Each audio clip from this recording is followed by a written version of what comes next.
Good morning, Michelle. Good morning. The headline for your Grattan on Friday column seems to capture it.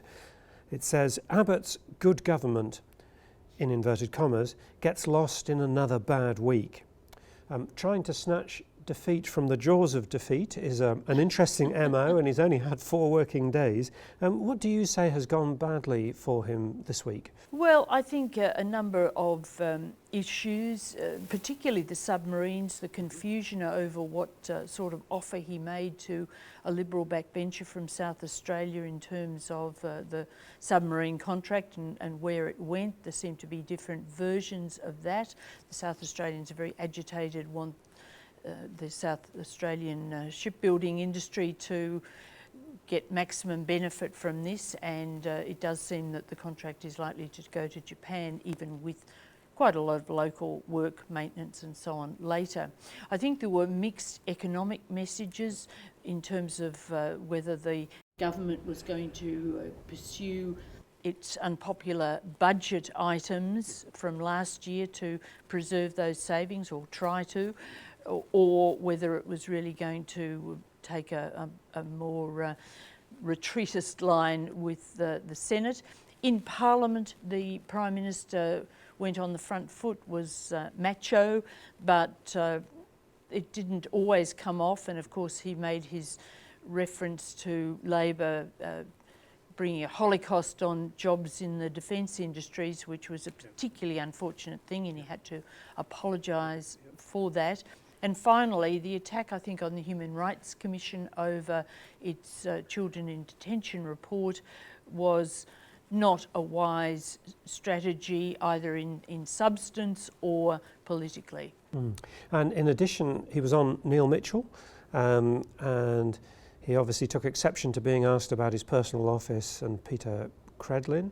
How credible do you think he was? Well, he said it was an impertinent question, and given that many backbenchers are really agitated about the role of his office and the command and control style of Chief of Staff Peter Credlin, I think he's just failing to recognise that this is really a hot issue, and unless he addresses it, I think that agitation will continue on that front. And going back to the Human Rights Commission, as you say, attacking a well-respected scholar and jurist who is defending the rights of children is a high-risk strategy.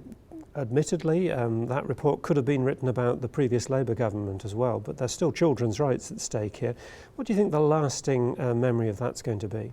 Well, I think that people will think that children's rights are obviously front and centre, and that attacking the Commission when it's saying, well, incarceration causes a whole lot of mental behavioural problems for these children, which last long into the future potentially, people will think, well, it's fair enough to point these out, it's important that that be pointed out, and what's the government doing going on the attack, being so aggressive.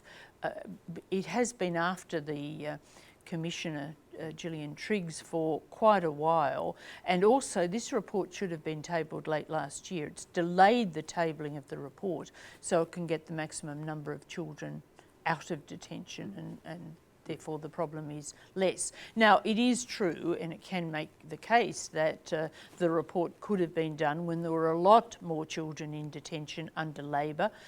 The government, then there were about 2,000, the government's now got it into about some 200 in Australia. There are more in Nauru that it's not going to, of course, get out of detention until their cases are determined.